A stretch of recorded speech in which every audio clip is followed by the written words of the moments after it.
Hello guys. അപ്പോൾ ഇന്ന് നമ്മളുടെ ഇവിടെ സ്ട്രൈക്കൊക്കെ ആയതുകൊണ്ടിട്ട് നമുക്ക് കറിയൊന്നും കാര്യമായിട്ട് കിട്ടിയില്ല. അപ്പോൾ ഇന്ന് നമ്മൾ ഒരു മുട്ട തിളപ്പിച്ചതാണ് നമ്മൾ ചെയ്യാനായിട്ട് ഉദ്ദേശിക്കുന്നത്. അപ്പോൾ നമുക്ക് ആദ്യം സവാളയും കുറച്ച് ഉപ്പും കൂടി ഇട്ട് വഴറ്റിയെടുക്കാം.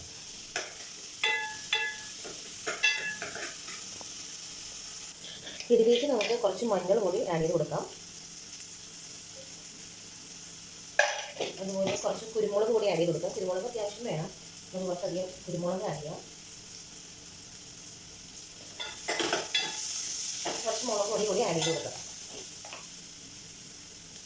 മുളക് പൊടി കുറച്ച് മതി. കുറച്ച് മുളക് പൊടി കൂടി ആഡ് ചെയ്യും. അപ്പോൾ നമ്മുടെ മിക്സ് ഒന്ന് മുരിഞ്ഞ് വന്നിട്ടുണ്ട്. അതിലേക്ക് നമുക്ക് കുറച്ച് വെള്ളം ഒഴിച്ച് കൊടുക്കാം. അപ്പോൾ നമ്മുടെ കറി തിളച്ച് വന്നിട്ടുണ്ട്. അതിലേക്ക് നമുക്ക് മുട്ട പൊട്ടിച്ചിട്ട് കൊടുക്കാം. അപ്പോൾ നമ്മൾ താറാമുട്ടയാണ് എടുത്തിരിക്കുന്നത്. ഇത് നമുക്ക് ഇതിലേക്ക് പൊട്ടിക്കാം.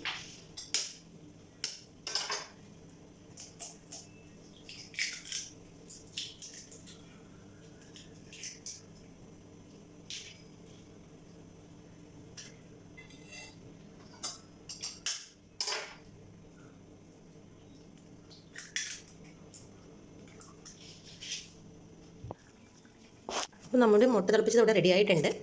അപ്പോൾ വീഡിയോ ഇഷ്ടപ്പെട്ടെങ്കിൽ ലൈക്ക്, ഷെയർ, സബ്സ്ക്രൈബ്.